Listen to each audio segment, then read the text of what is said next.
And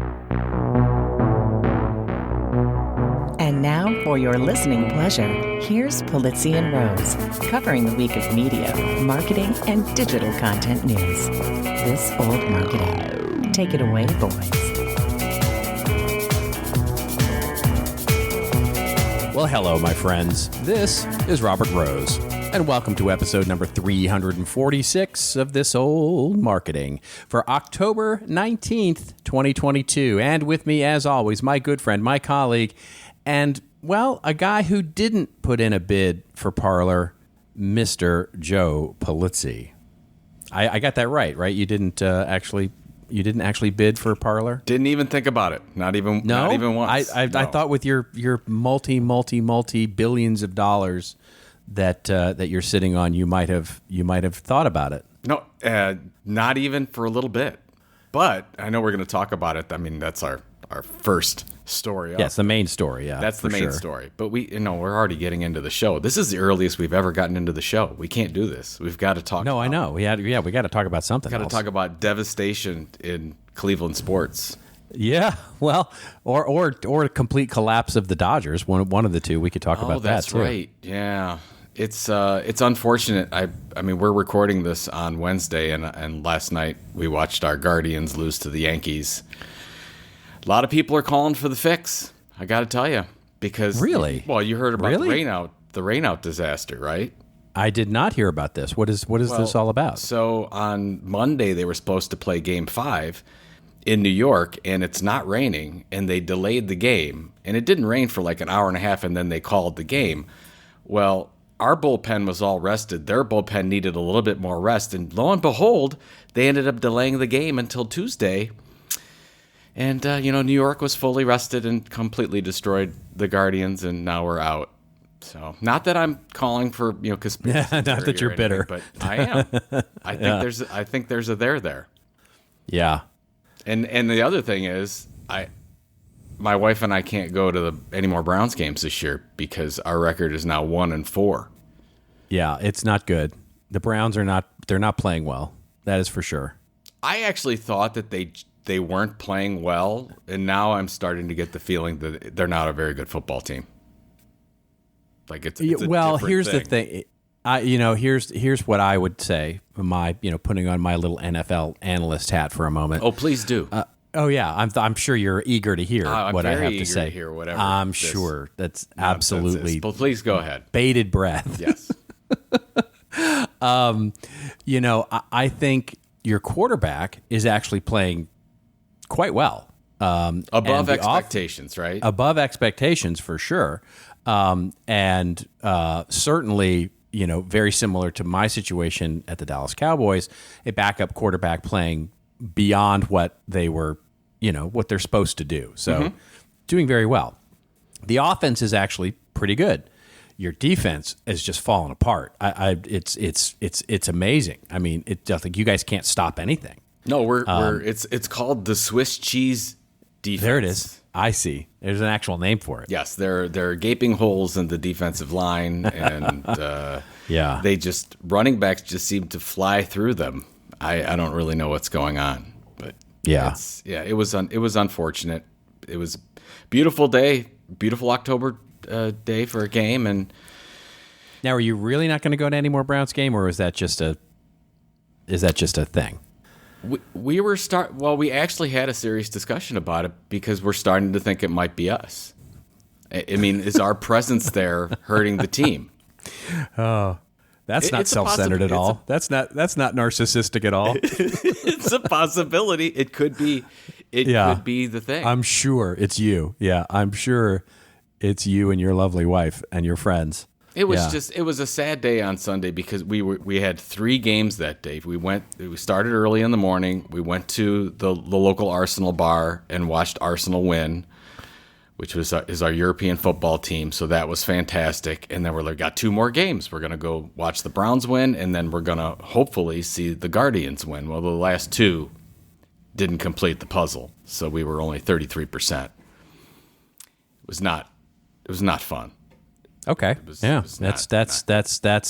a lot of sports in one day. Yeah, it could have been the most amazing day ever, and it was not. And It was a weird weekend for sports. I gotta say, because I mean, if you look at who won on Sunday, it was like upset Sunday. It was like the Jets won. I mean, come on. What about the New York teams? Who saw that coming with the Giants and the Jets? I mean, I'm sure you know the Giants fairly well because they're in your division. You probably didn't see this coming. No one saw this coming. No one saw them. I mean, they finally found themselves a coach, right? That's the real key, because they're not playing. Brian Daboll's the coach. Used to coach with the Cleveland Browns. That's what normally happens. People go to Cleveland. They're not very good in Cleveland, but then they move on and they become Hall of Famers. So that's right. I should have Bill Belichick expected this to happen. Bill Belichick is a great example of that. Oh, geez, you had to bring up Bill. Yes. Former coach. Yeah, did you know that Bill was the coach when we actually, when the Browns left town? That's right. And they went to Baltimore in the middle of the night. He was the coach. Yeah. Yes. Thank you for bringing up all these. You're welcome. Wonderful memories. You're welcome. That's that's your NFL analysis for Thursday, October 19th, 2022. And just so I'm clear, the Cowboys did not play very well. They did not. Well, they played fine, given what happened was the Eagles played very well. The Eagles are playing lights out football right team. Now. I mean, they're a good team. I never thought the Jalen Hurts thing was going to work, but I didn't either. And I mean, what they have is an actual. They're doing, basically what the Colin Kaepernick led 49ers did back, a few years ago, where they had that run pass option down. Right. I mean, they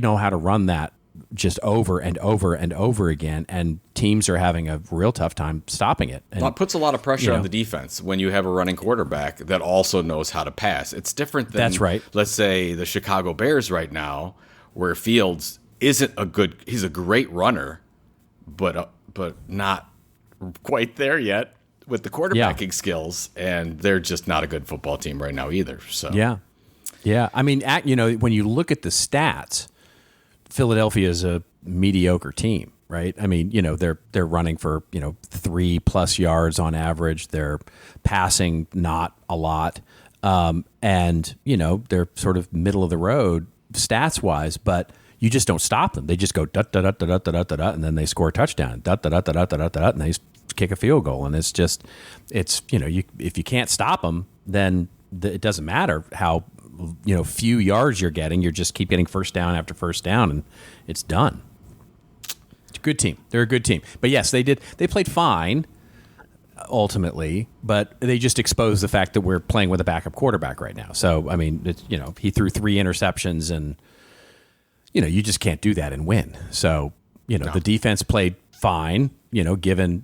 Kept them to they had a bad second quarter, but other than that, the defense played really well, and we actually kept it very close until the very end. Actually, we came back from 20-0 down, and in the third quarter brought it back to 20-17, and then they scored again. So. Yeah, that sounds like the Browns game. We came back and made it close at the end. I think it was 35-14 or something like that. It was a real nail biter there at the end. Well, that one I called. I have to say I called that one. I mean, just so it's your fault. Okay. Let's go on to the news right now. Whenever I have anything more to say to you. Thank you for that. You're welcome. Thought this whole time I think it's me, and it's actually you. I root for the Browns heavy, especially when they're playing the Patriots. But Patriots have had the Browns number for a number. I mean, last year it was crazy like that. It was like 35-4 or something like that last year. It was Belichick's got the Browns number. That's for sure. All right. Well, we may or may not be talking football next week because I might be just done with the whole thing. And actually, we'll make a whole portion of our audience very happy if we stop talking football. Indeed. There's 3 or 4 they can do the 30-second skip. To it, but yeah, they can do the 30-second skip thing. It's pretty simple.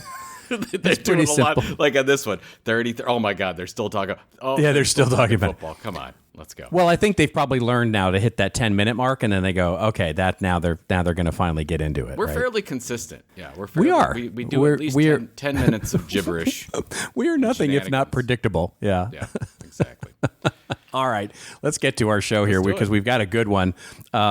Apparently our friend Kanye Yee, my neighbor, he's buying Parler apparently, and we'll talk about all of that and what might be the motivation and just we'll just generally rant and rave about that. Do you see him anymore? I mean, do you ever just? Cause, No, I mean, the only it's time- a half a mile away from you, right? I mean, If it's Yeah. more like a quarter of a mile, yeah, it's he's close. Behind a He's big very close. gate. Well, and I don't see him much anymore because he actually doesn't live because they got divorced, right? So Kim got the house, so he. so that's really Kim's place. Yeah, that's Ye right. Yeah, so Ye's not. Yeah, I don't know where he lives Is it now, Ye? but I do. Is it Ye or Ye? Is it? I know it was I don't Yeezus know for a while. But is it? right? So I guess it's Yee would be Is the it Ye? would Because be that's the short thing. That's his name now. He actually is. I know. You can't call him Kanye Yee West anymore. Yeah, Yee West. Yeah. Ye West. Okay. Yee West. I'll All never get get Well, we'll that. talk about Yee buying Parler basically and see what that's all about. And then what we'll else we skip to Netflix. And here the ad tier is here. The new monetized model is around, and we'll talk a little bit about what that might look like and what the smartness or dumbness of that may be. And we've got a couple of different takes on that from different sources.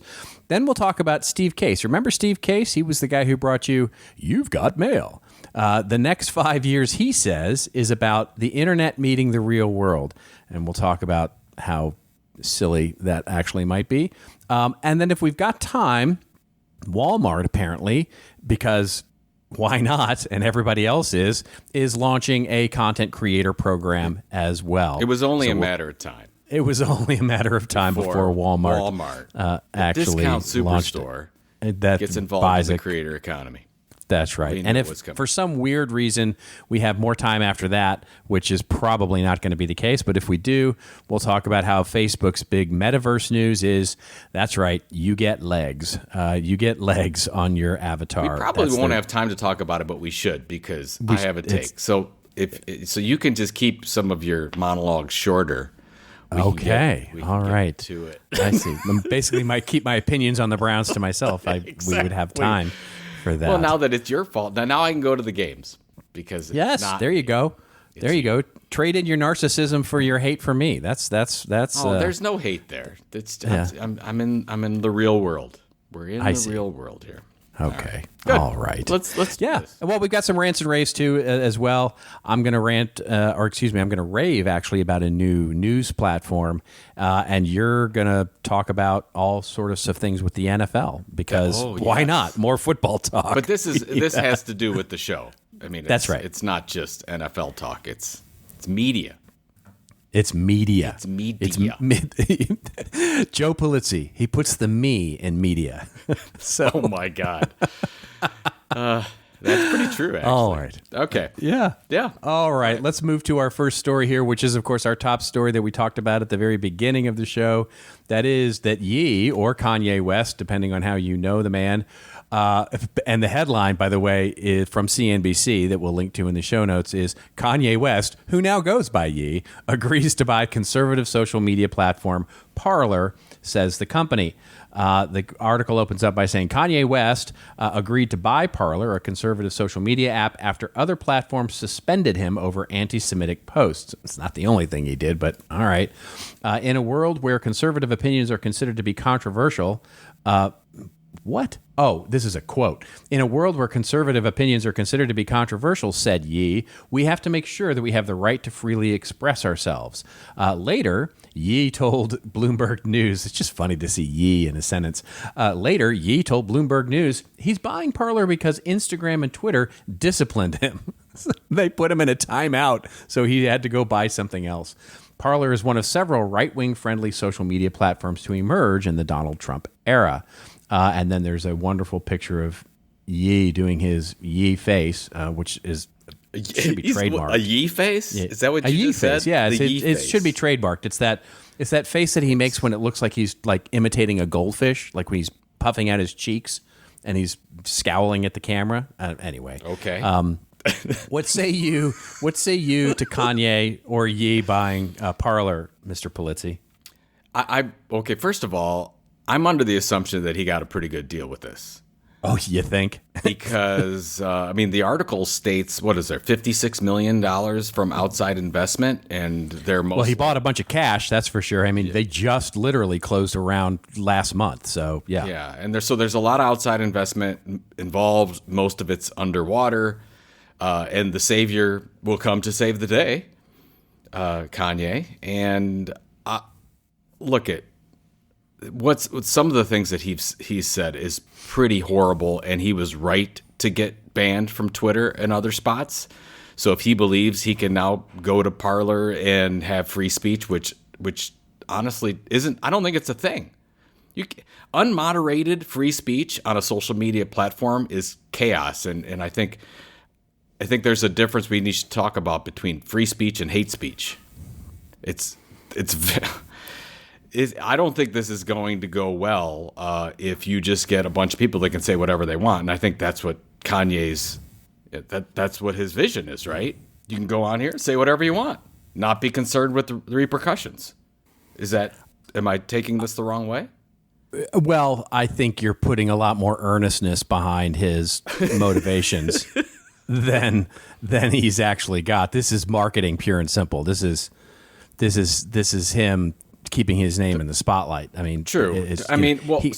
Let's be honest. He's not the CEO type, right? I mean, he's not going to come in and sort out how Parler is going to become a modern business model to compete with Twitter. I mean, that's not. He's not like you're saying. Kanye's specialty. He's not let's put it that Rupert way. Murdoch, is what you're saying. No, he's not. No, there's not a big strategy behind this. That is correct. He wants a bigger megaphone. He basically bought a fan club, is what he bought. There's something to be said for that. I guess there's a couple things. I do believe one. This is a trend where we're seeing Donald Trump. We're seeing obviously Yee. We're seeing Elon Musk being forced into buying Twitter, where you get these uber celebrities that are now buying these megaphones. And I wonder when your neighbor Kim is going to buy her own. I would imagine that's going to be a thing. You're going to see more of these celebrities that are now billionaires able to buy and I don't necessarily see a problem with it. I just think we're just at the start of seeing more of these celebrities. Specifically for Parler, I think the problem is there's no way they can get mainstream brand sponsorship. And in order for Parler to survive, they need big sponsors to come in. And there's not a lot of mainstream brands that are going to want to set up camp on a Parler just because of the divisiveness. It is what it is.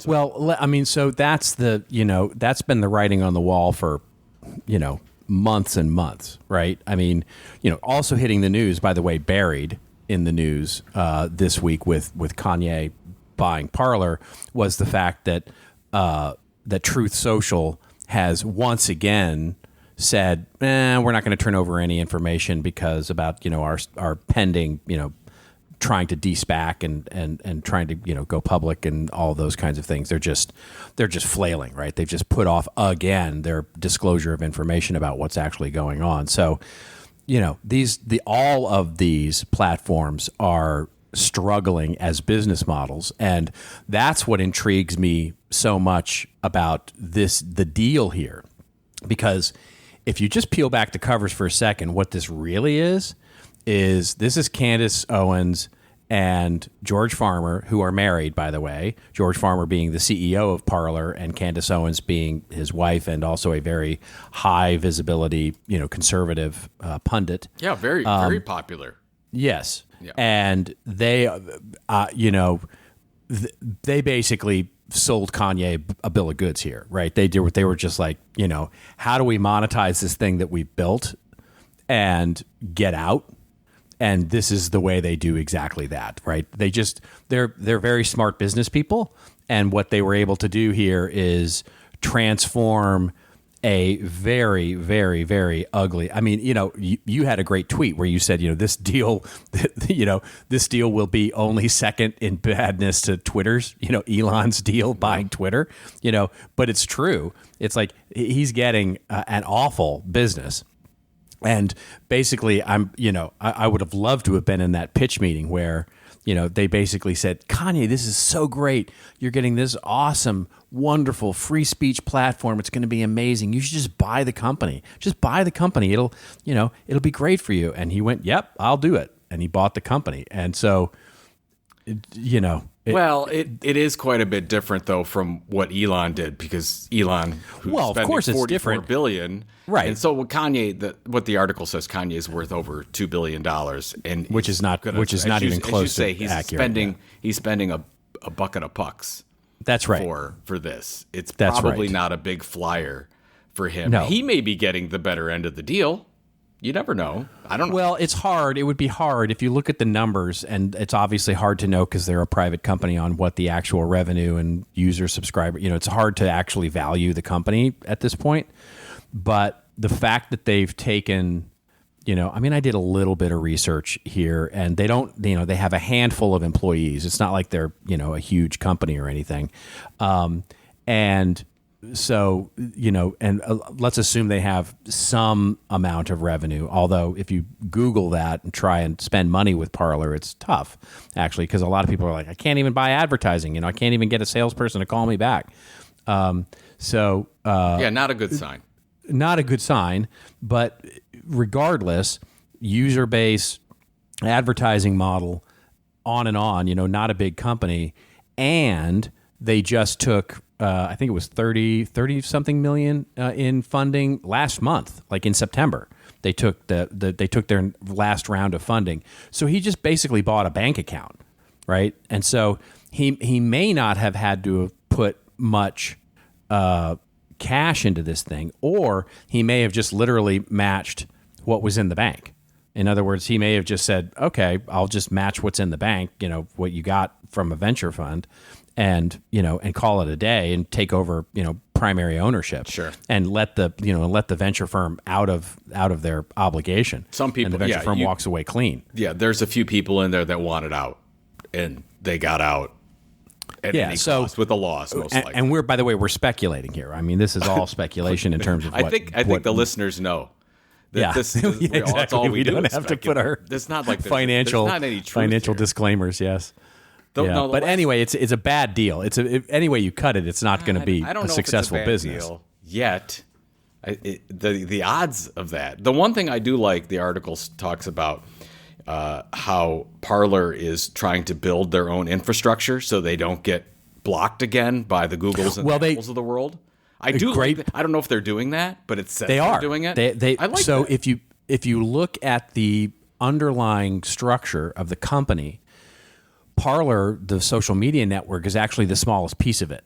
So there's another. They acquired a cloud infrastructure company that's basically, I guess ironically enough, just down the freeway down in Irvine from where I live. That does exactly what you're talking about. It hosts. It's an AWS, Amazon Web Services kind of company where they do hosting of data. And they have data centers, et cetera, et cetera. So they are building their own infrastructure so that they don't have to depend on whether or not they get turned off by some hosting provider or not. Which is whether smart. They pay their bill, which is right. Smart, because whenever something crazy happens. When January 6th, didn't they get turned off for a while? Somebody blocked them. Yeah. So, which interestingly, now just exactly to your point, interestingly, boy, would it just be weird and poetic and somehow just amazing if Kanye actually is buying that, right? In other words, he's buying the infrastructure company, because that's actually an interesting business. That could an infrastructure company that will actually host all this extreme stuff, right? That will, that won't, that basically we won't shut you off, no matter how horrible you That's are. Right. That's an interesting. There's an interesting business model there that could be at play here, but and who knows, maybe they peeled that part out, right? Because everything I'm reading says that Kanye has bought Parler, the social media network, not necessarily what's called, I think it's called Parliament Technologies, which is the parent company of Parler, which owns all of the two. There are two companies, infrastructure companies that they've acquired as part of this, and so I don't know that he got that as part of the deal. Boy, that you're right. That could be big because you could see, an organization like an OnlyFans, and of that ilk that would say we don't want to get cut off again by AWS, really. Yeah, that exactly. Just about everything. So yeah. Oh, all right. Interesting. Yeah. Well, so good there luck. we go. Wait, well, good luck we'll see. It keeps us basically with stuff to talk about, which is always fun. It keeps the fodder coming. As is it your were. prediction? Is there another celebrity purchase coming in the next 6 months? Yes, but it's not Kim. Oh yeah, absolutely. There will be another celebrity purchase here. This is going to be a thing, I think. No, I think in the next year, Kim's going to buy something. You heard it here. Yes. If Kim buys something, it would be one of the e-commerce plays, I think. Kim's a better investor. Kim's a better investor. I mean, that whole family is a better investor than you. They're very smart. They're very savvy, and they have. I know this. They have very savvy people around them. They have surrounded themselves with very savvy experts in things like product distribution and supply chain and all of that. Yeah, and content marketing consulting right next door. Right next door to Kim is home of content marketing consulting. Yeah. Okay. There you go. Next. Next. All right. Well, we have the next story is about Netflix, and we've got a couple of links to pair here. One of them comes from the Morning Brew, which I absolutely love the image they chose for their headline, which comes from Squid Games, where they show basically the scene where they're holding the guy I won't try and explain it. Just go look at it. The headline is Netflix is launching an ad-supported tier in November, which is coming up very quickly here in a couple of weeks, coming to a television near you, which would be commercials. The streaming industry, says the article, is one step closer to reaching its ultimate end state, cable TV. Yesterday, Netflix announced its new ad-supported tier, and it will roll out on November 3rd and cost $6.99 per month. I think that was like the original price of Netflix. I believe you're correct. Correctly. That's right. Although significantly cheaper than the company's standard plan at $15.49, with the new Basic with Ads plan, as the name implies, will be pretty basic with ads. There's no talk yet of introducing half-hour infomercials about CD collections of all the hit love songs of the 80s. Good line. But the commercial load won't be insignificant. There will be 4 to 5 minutes of commercials every hour. That's much less than broadcast TV, just for comparison's sake, by the way. The screen resolution will take a hit. You can only stream now in 720p. And also out will be several shows and movies due to licensing and the ability to download content. While other streamers have already introduced ad-supported tiers, Netflix's decision is a reversal of years of resistance to the idea. In 2020, CEO Reed Hastings claimed the company had zero interest in showing ads, but after back-to-back quarters of subscriber losses and growing competition, the global streaming leader's tune changed. So we'll pair that, by the way, with the CNBC article that is Netflix's performance. Nice counterbalance here to sort of a discussion we can have. Netflix adds more than 2.4 million subscribers, revealing details about password sharing crackdown. Basically, Netflix beat third quarter expectations on the top and bottom lines on Tuesday. The company said it added 2.4 million net subscribers during the quarter, higher than the 1 million it had forecast. I call sandbagging there, but let's move on. Netflix will begin to crack down on password sharing next year. They skyrocketed the shares more than 14% after the bell Tuesday as the company posted better than expected results on the top and bottom lines. The streamer also reported the addition of 2.4 million net global subscribers, more than doubling the ads the company had projected a quarter ago. And then they haven't even, as they said, started the crackdown on password sharing yet. They'll start that next year. So what make you of all this news from our friends at Netflix, Mr. Polizzi? What is interesting is that they came up with this ad-supported plan because, we're not getting subscribers. We're losing subscribers. Well, they come out with their report, and it's blistering hot.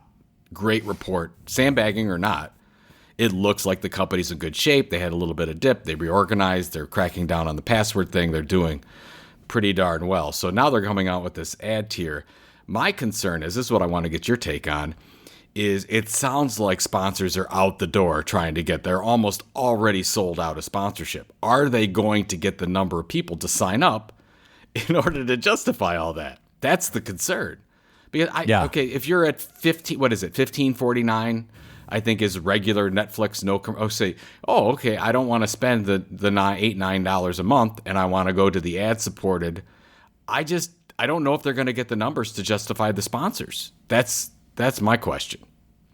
So, I think they will actually. Well, I think they will. I mean, and I don't. By the way, I double down on my sandbagging thing here. I think I think they knew, that they were gonna do well here. I think they did know. Yes, of course they knew. And they were saying, So I think the addition of the ad-supported. So, the two things that we think about when we think about, public companies, analyst relations, and, what they're telling the street is there's the story and there's the performance, right? And so I think for the story, this ad-supported tier, so there's a classic, I know I'm jumping all over the place here, but and I'm supposed to go short so that I leave you plenty of time to talk about NFL. There's a classic thing in marketing where, and the case study that's often used in this is they're a blender, right? So a company comes out with a blender and they say it's $40 and it doesn't sell very well. So what they do is they make the supercharged blender and they package it. It's the same basic blender, maybe with a different color, maybe with a different racing stripe, maybe with, nothing consequential, but they call it the supercharged blender and they double the price.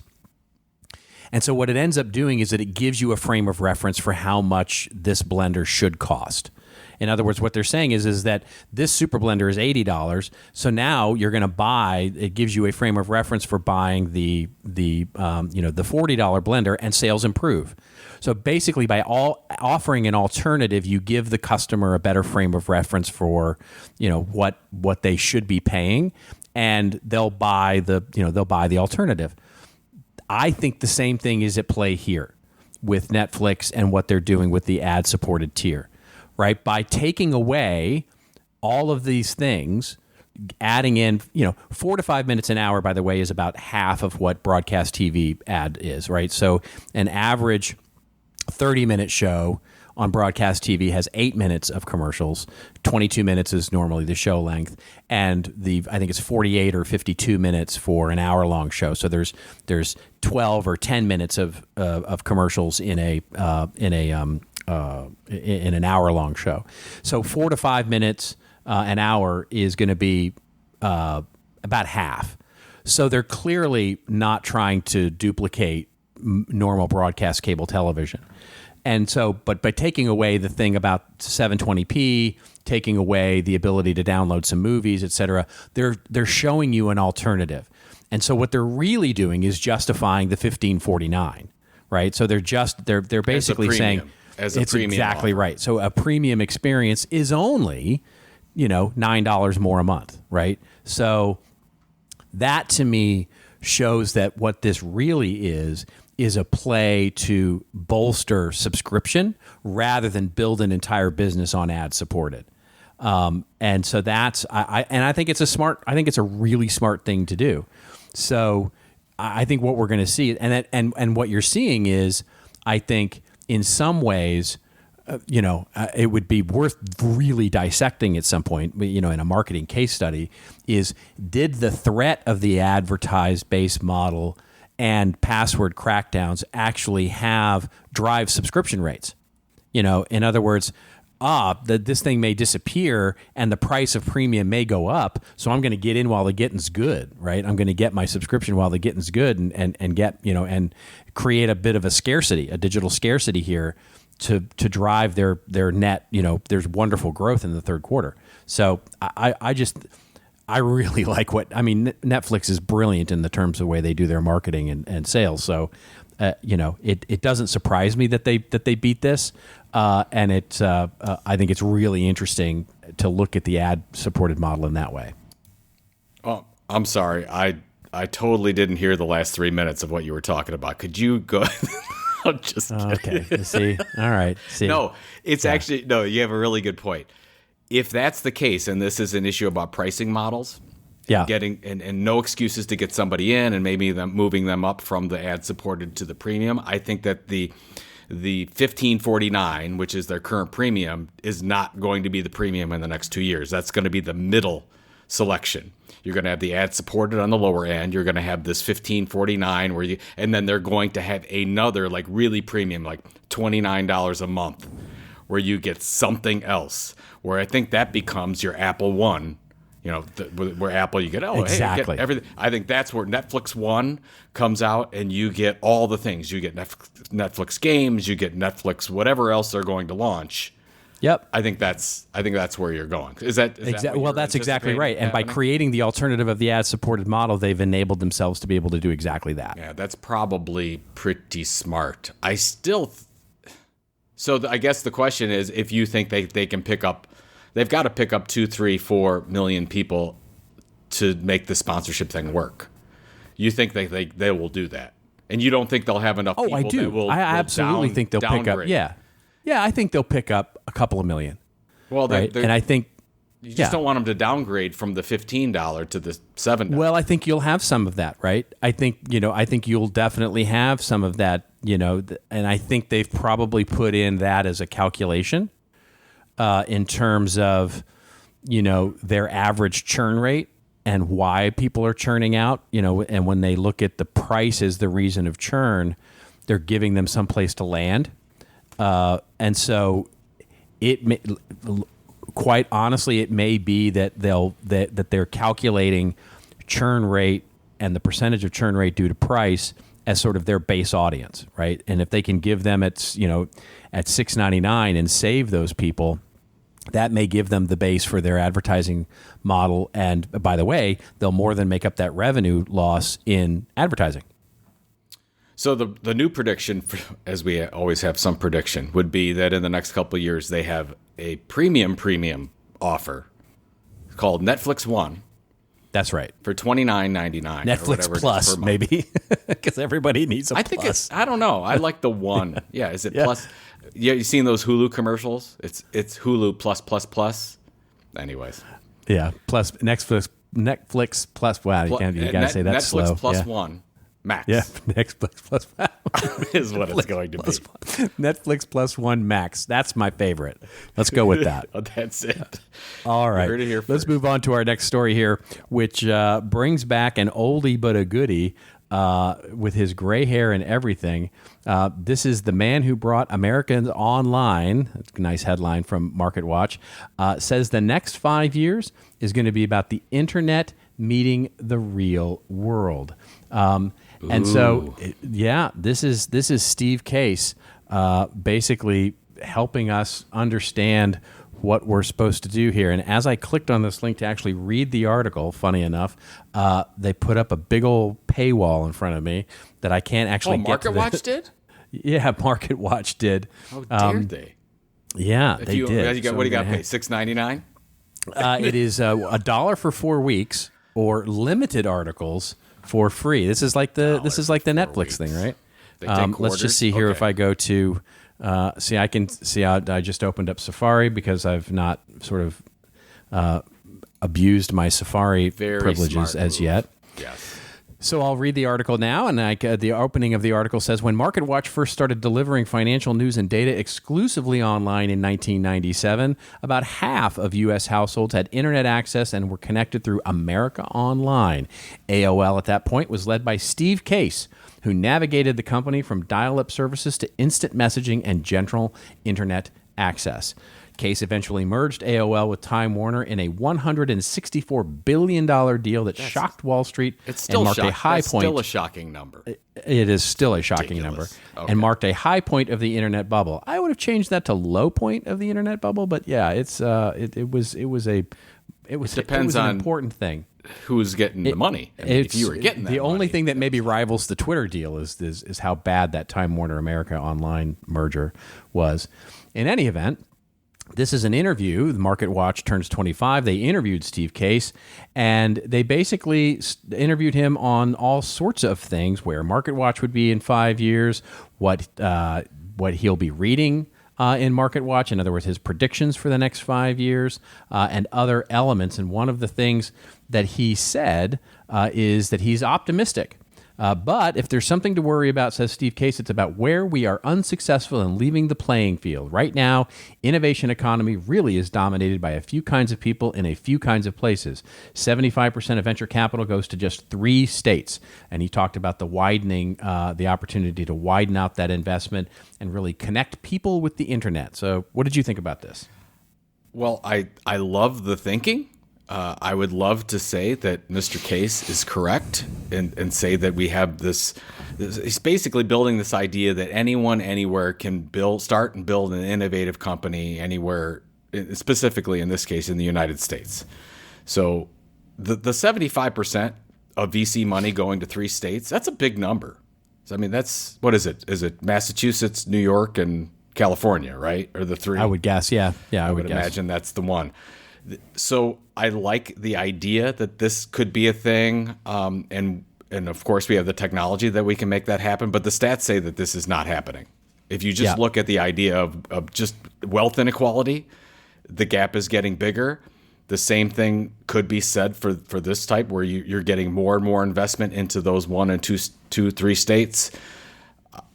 What's going to make this turn around? It's not just because we can do it, because we already can do it. You can build a company anywhere. Anybody can. I mean, that's the whole thing, the reason why we love the creator economy, because a creator can build a business anywhere. All they need really is a cell phone. They can do all their business online. It's fantastic, but it's still a haves and have-nots thing. So I don't know. Very positive. Mr. Case is very positive. I hats off to his optimism. Yeah, but I don't. I mean, I guess the other thing is he basically talks about, which is already true. Every company is a technology company. This has been true for a long time. You're not going to have, basically says you're not going to have a technology category in the stock market anymore, because every company will be a technology company. You could already make the case for that. Yeah. So that to me is. It's funny that it's a nice segue, because that was the only part that I was like, I'm like you. I like, very nice, Steve. It's very nice. It's, he's sort of taking putting patches on his sleeves and being sort of professor guy, basically talking about the optimistic world that he wants to live in and all that. And I think that's great. I fully applaud him for that. I don't think, I mean, it's like, saying every company is a technology company is sort of like saying every company is a marketing company, right? And so, and we say this all the time. Every company is a media company, and every company is a sales company, and every company, so it's not. That's an easy thing to say, and I don't necessarily agree with it, because just because technology has become so pervasive, what is usually meant by that is that every company will become a software development company. And I don't think that that's true. I think we're quickly seeing where, back in the day, in the early 2000s, we used to talk about custom software development as sort of the same way that businesses in the 20s and 30s and even before that used to build their own electrical generators, right? They used to build their own, electrical generation plants for their factories, because you just couldn't depend on municipalities to provide enough electricity for your factory. So you'd build everything, right? You build your entire infrastructure for your factory would be run by your own electrical generator, your own plumbing, your own, things. And that, of course, went away, right? As technology got improved and got more dependable and all of that. And so businesses stopped doing that. And I think these days it's the same with sort of infrastructure technology. In the early days, we would custom develop many of the things that are off the shelf these days. And I think what you're seeing from a technology development, and certainly with the proliferation of technology companies, startups, and that is that pretty much any business problem you have these days is solved by a technology that you can buy off the shelf. And so there's very little reason these days to try and differentiate yourself by custom software development, unless you're in that business, right? Unless you're in the business of custom software development. And I think, I think to that extent, you can't say every company is going to be a technology company, except for the fact that they're all going to use technology to, do the things they need to do. And so it's very similar to saying all companies are content companies, right? Content, of course, that's true. Sure. You're going to need content to be able to do things. So it's a discipline within businesses that needs to be taken care of. But not sure I buy that. It's a great point when you say, we've said it forever, every company is a media company, but that takes discipline and a strategy and a choice. Correct. To do that. And that's a lot of companies don't want to make that choice. I'm giving a presentation today about that, and I talk about, we're all media companies, but you actually have to put things in place to make that happen. And that's why you say, how many times have we answered the question, will everyone have a content marketing strategy? And basically, we believe innovative companies will, because they want to have direct connection with their audiences, but you don't have to. A company doesn't have to say, our survival depends on this. I think it's the same thing here. So it's a good point. Not every company will have a content strategy, but every successful one will. Yes. So, and what we talk about there, is the idea that what often gets mistaken for the idea of we need to operate more like media companies is that what people often hear is we need to market ourselves like media companies. And that's not what we're saying. What we're saying is you need to treat content in the same way, strategic functions in business to treat content the same way that media companies do. Operate like a media company. Don't market like a media company. Amen. All right. Beautiful. Well, it is. Thank you. It is time for our rants and raves, which, of course, I went on too long of a monologue. So, it's time for our rants and raves where Joe and I go off on a little bit of a rant or a little bit of a rave that makes us feel like we're buying Parler, or that makes us feel like I feel when I walk by my neighbor's house and it feels like I'm walking through a prison yard with all of the cameras and electrified fences and all that crap that I have to walk by on my daily walk. All right, so let's see here. Shall I go first, or do you want to go first? Let me go first, because I think we'll have a little bit. This is a continuing of our NFL conversation, and this is. Oh yes, right. Yes, of course. I want to get your take on this and see what you think. So Ian Rappaport. This is a tweet from Ian Rappaport. I'm sure you can find it everywhere. But so Ian announces, and this is October 18th. Says the NFL and Amazon announced that in 2023, Prime Video will exclusively stream a Black Friday game the Friday after Thanksgiving. The first ever NFL Black Friday game will take place on November 24th, 2023, with an expected kickoff of 3 p.m. Eastern. Teams are to be decided. Here's where I think this is brilliant, and I want to see what your opinion is. So Black Friday is theoretically the day where everyone goes out shopping after Thanksgiving, and they want to go to all the stores, and there's still a lot of in-person buying that goes on. Amazon, with their Prime Video, says, please, let's not do that. You could stay home, and it's actually an open day. If you think about sports, not a lot happens on Black Friday from a sports standpoint. You get some college games in there, right? But you really, you have an opportunity there to get some attention, and Amazon doesn't want people to go out and shop. They want them to shop online. So they say, hey, great, you can watch your game, and you don't have to go out to Zales or to Kohl's or Best Buy or wherever you're going. You could actually stay home and purchase from us while you watch this wonderful game. I think it's in line with their brand, and I think it makes perfect sense. And it's interesting to see how Amazon is getting more involved in basically taking this. I mean, they got the Major League Baseball games, they've got the football games. Apple's doing it with soccer. It's just interesting that you're seeing more and more of this streaming happen. But specifically with this event, I think this is all about Amazon saying, please do not go out on Black Friday. Stay home, watch the game, order via Amazon.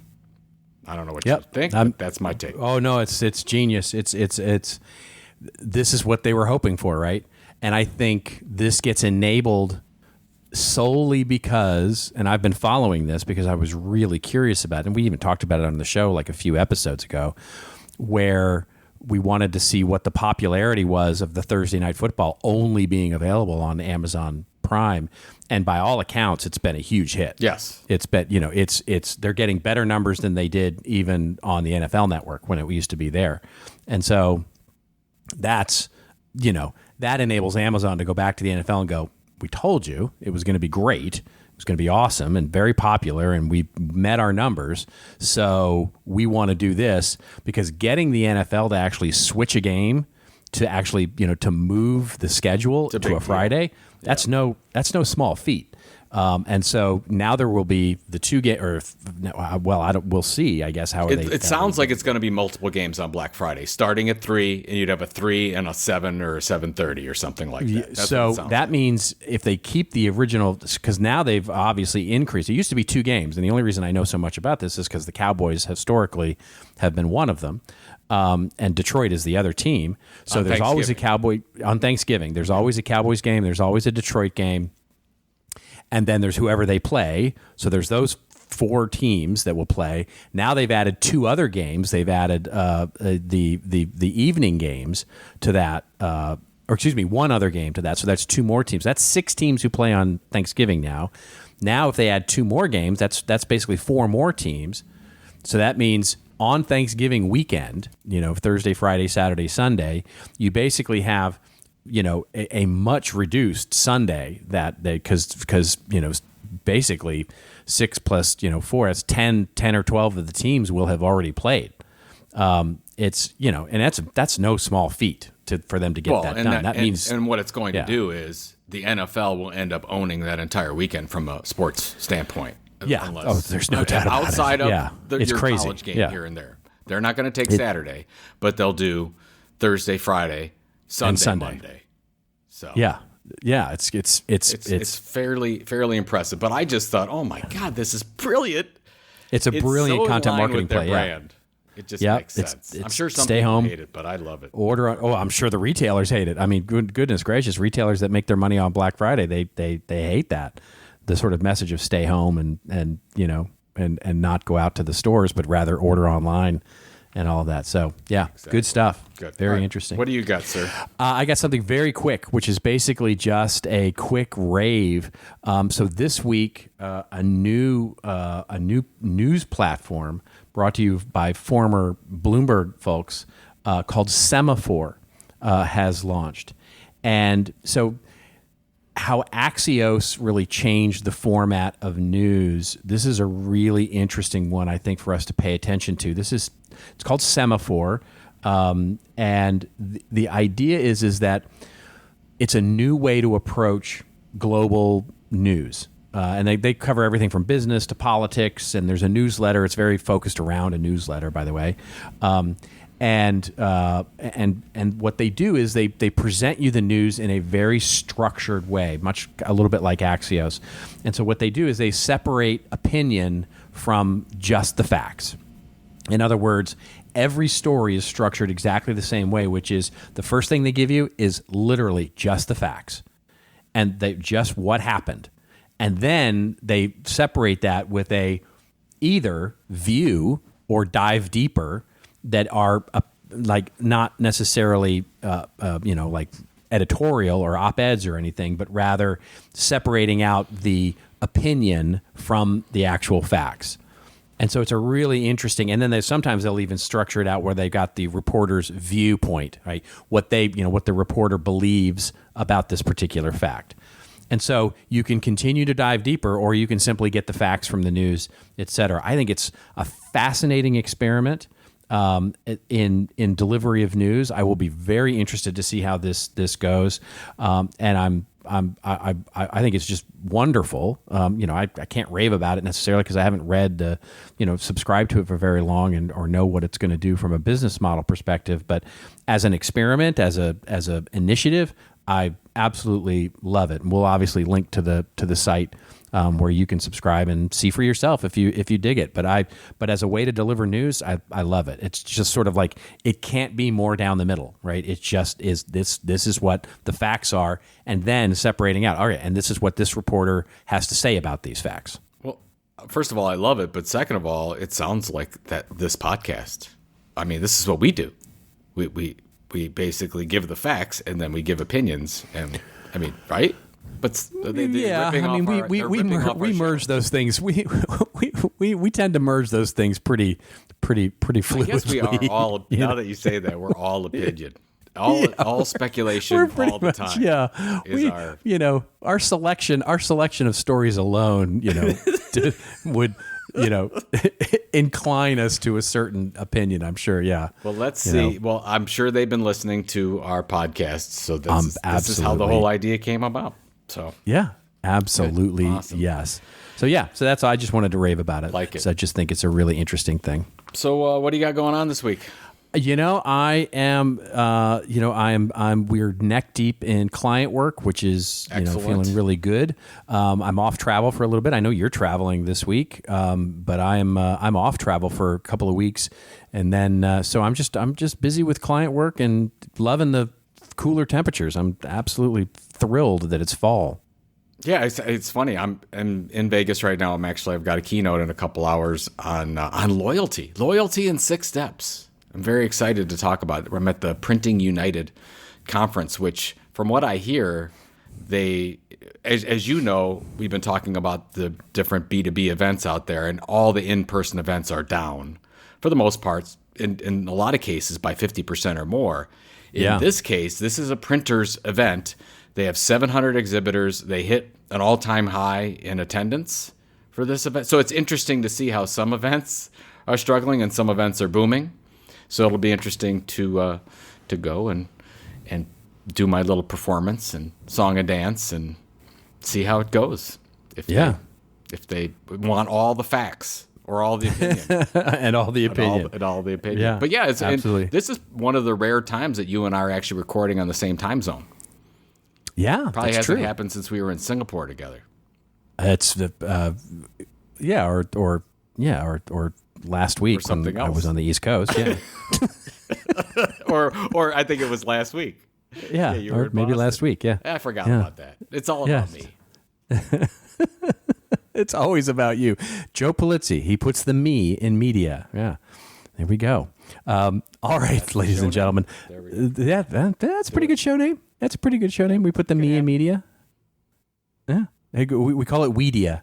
We put the we in we. I don't know. All right, that's time to close the show out now. It really is. Yeah. All right. It is time to close this show. And if you want to get all the podcast show notes or dive into any of the other 345 episodes, just get on over to our site, won't you? thisoldmarketing.site. And won't you get over there, leave us a review. If you haven't left us a review, you should leave us a review because we need those reviews. We want those reviews. You need me on that wall. You want me on that wall. I knew it was coming. Yes. Yeah, you got it. And remember, hashtag us up with the Twitter questions and also the Twitter stories. We love links to the stories. It helps us put the show together that you want to hear about and hear us talk about. And you can do that with the hashtag #ThisOldMarketing. And until we meet again next week, just remember, it's your story to tell.